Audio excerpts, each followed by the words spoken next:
It's Florida Boy Tim reporting from the ocean. Hurricane Milton, check in. Let me know how you guys are. We have no electricity, but it's daytime. We don't need it. Get outside. Have a good day, you guys.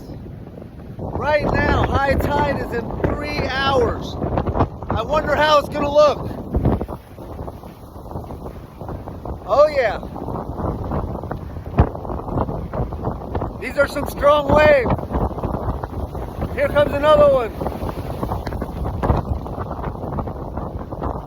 3 more hours till high tide. The seawalls look great. We really lucked out in Daytona Beach. Hope y'all are okay over there on the West Coast. These new seawalls, look at them.